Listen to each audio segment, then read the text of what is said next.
This is Scarlet Tower by Pixelralia, and we're just gonna kind of jump right in and start playing a map, I guess.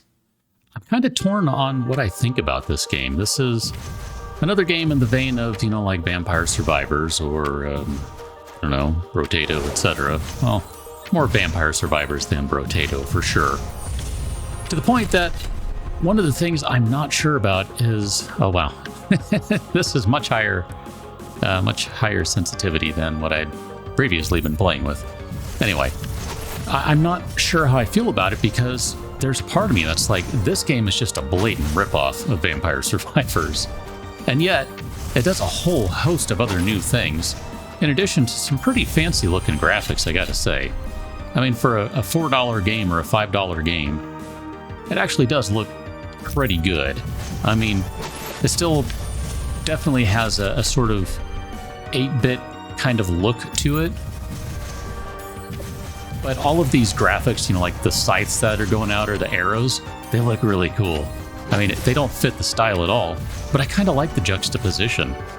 I really do. It's fun. It looks neat. It's cool. I like it a lot. Anyway, as I was saying, this is basically...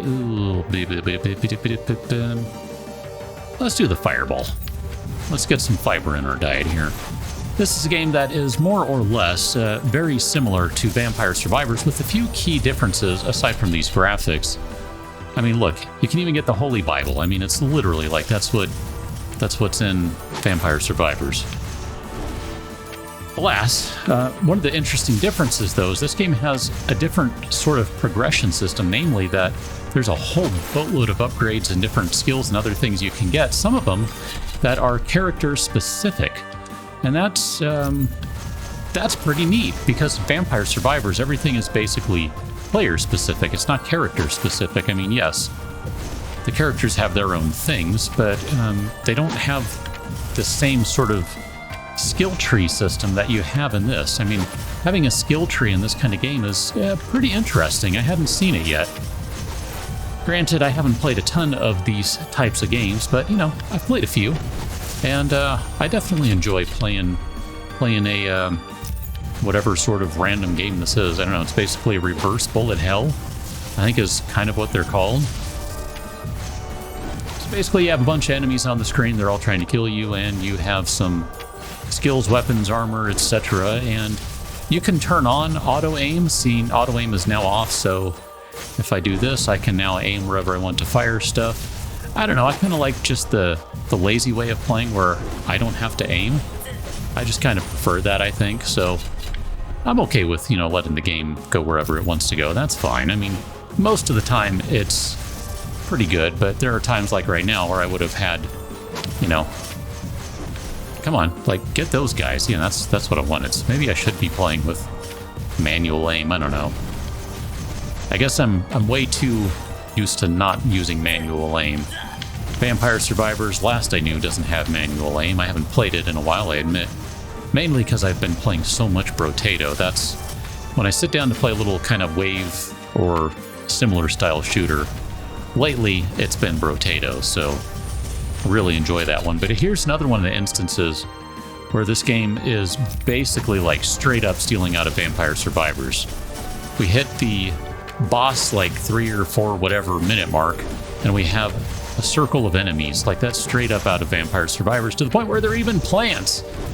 I mean, granted, we are on a forest level, so, that's fine, but whatever.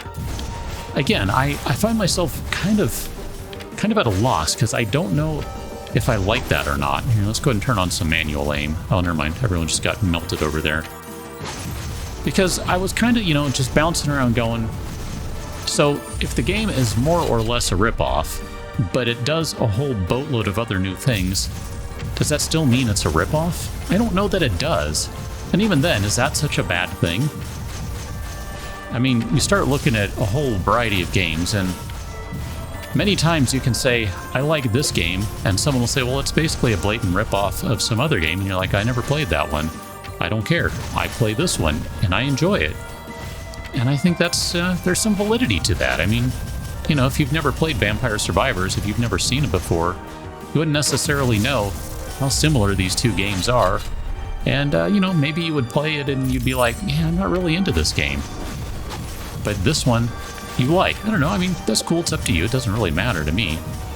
But still, I kind of wonder about it, because I feel kind of weird about it. And the funny thing is, too, is Vampire Survivors is more or less heavily inspired by another game. I'm trying to remember, Magic Survival, I think is the name of it. And I'm using for reference, just so I can cite my sources, a variety of... yes, let's increase bow damage. A variety of interviews, inclusive of, you can find one on PC Gamer, and I want to say there was another one, I'm sorry, I've forgotten, but at least PC Gamer, go find that one, it's not that hard to find.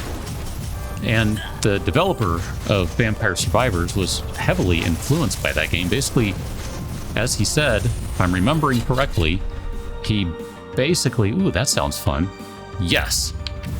He made his own version of the game, and it wasn't until he swapped out the graphics to a different set that he had bought, which is when, oh, the whole thing about this game is stealing from Castlevania, which it's not.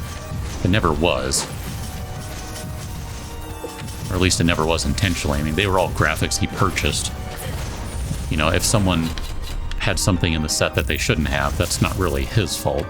But anyway, it wasn't until he did that that he said, like, that's when the game started to take off, and he's like, yeah, I've got something here. It's funny, if you go watch Magic Survival, like, you can go find some videos on YouTube, it's not that hard to find. It's, it definitely looks a little different than, you know, either this game or Vampire Survivors. And even the way it plays is a little different. Vampire Survivors is much closer to this one, which, again, it sure seems like, as best I can tell, Vampire Survivors heavily, heavily, heavily influenced this game. And I don't know, like I said, maybe that's not such a bad thing, but I'm going to stop talking about that now, because I think I have kicked that dead horse enough times that I don't really need to do it anymore. Up at the top of the screen, we've got a bar that shows where we are in experience. That's the blue meter that keeps filling up. I think I kind of like this Hellfire staff. This is pretty fun. I mean, granted, it only comes up every handful of seconds here. It's got a very long delay. Ooh, let me get out of the range of the eyeballs thing. Let's go ahead and increase... let's do the Frost staff, just because I think having a bunch more projectiles might be the better choice right now. Okay.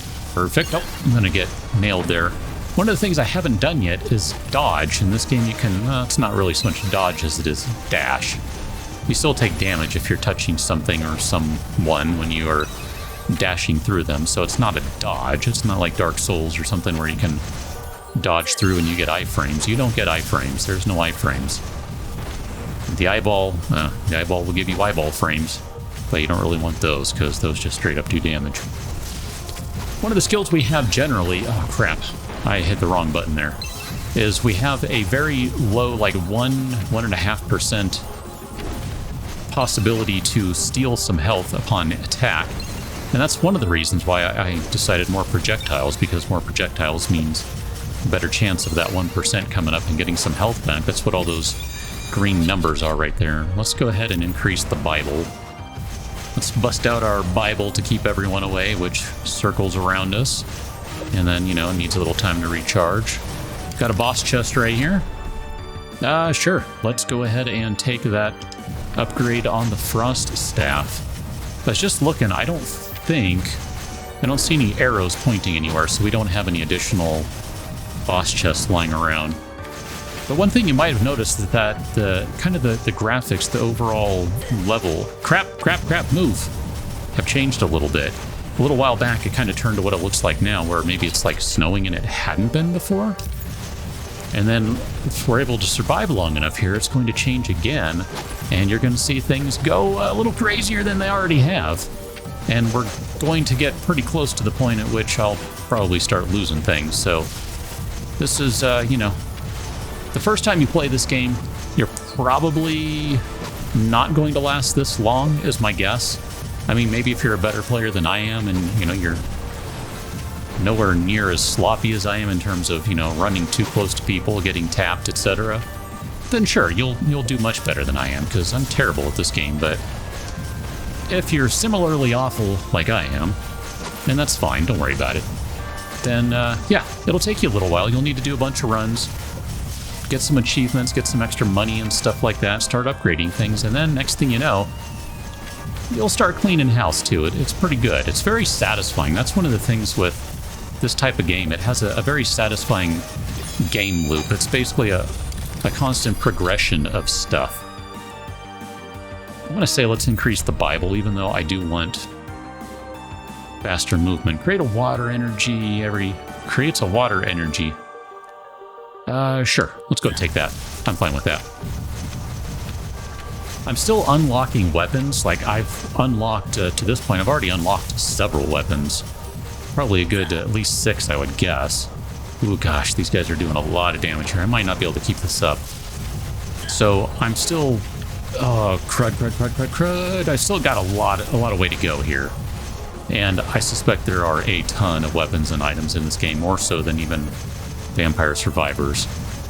And that's cool, because that's part of the fun. Like, I've seen this type of game referred to as not a dopamine simulator, but more or less a dopamine injector or something along those lines, which, yeah, kind of works. I mean, there's a lot of satisfaction about unlocking all these things and doing a little better each time and constantly upgrading things and all that.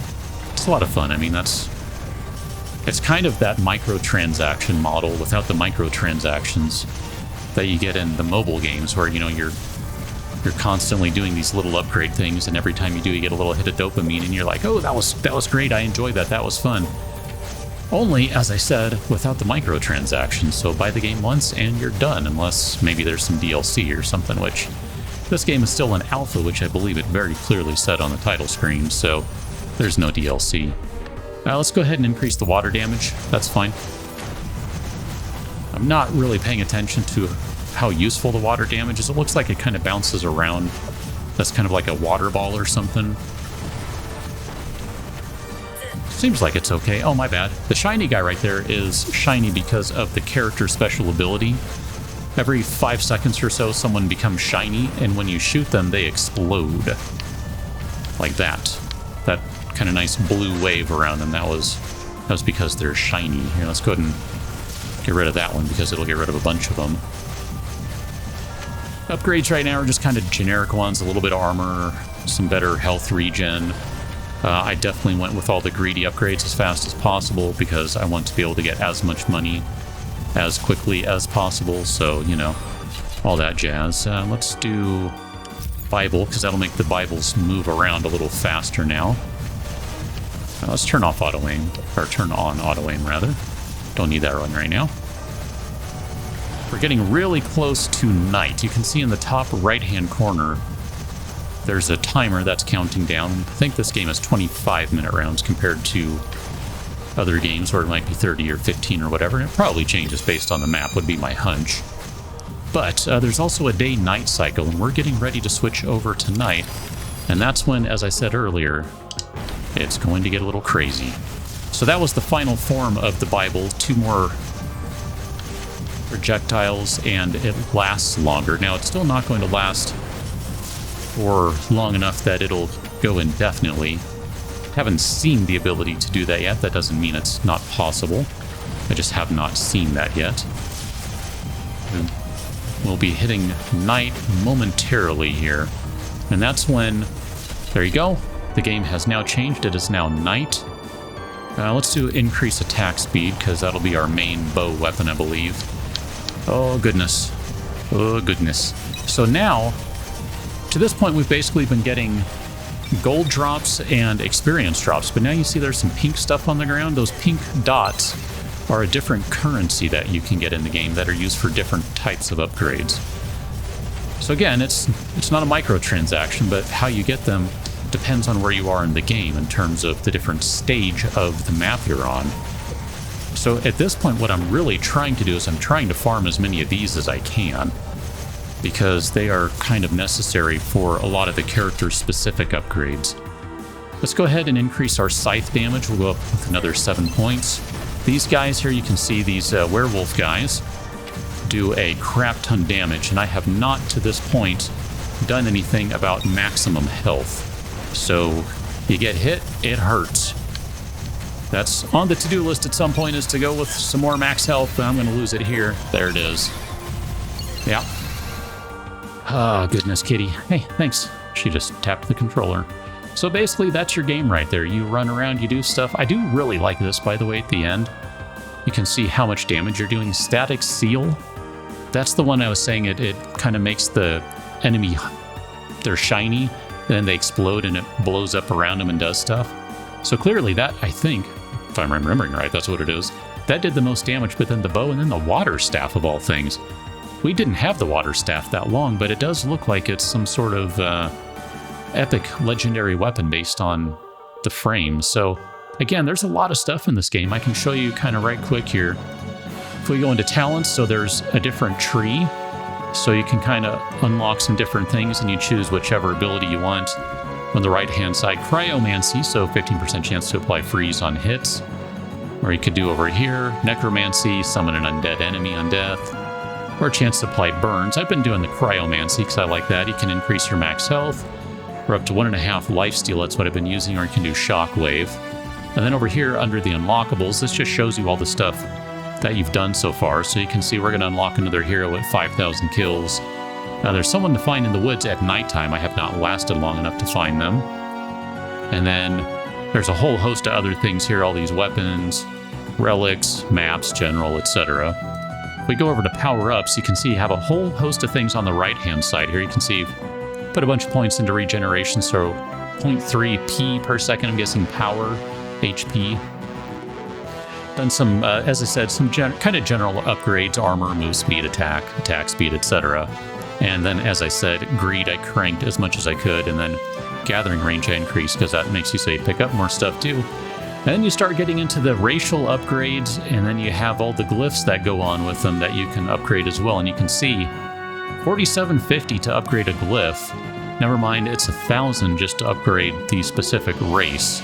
And if I point out here in the bottom right-hand corner, you can see when you click on these different human, elf, vampire, demon, it gives you a little portrait of which character that is. So that's who you know it works on.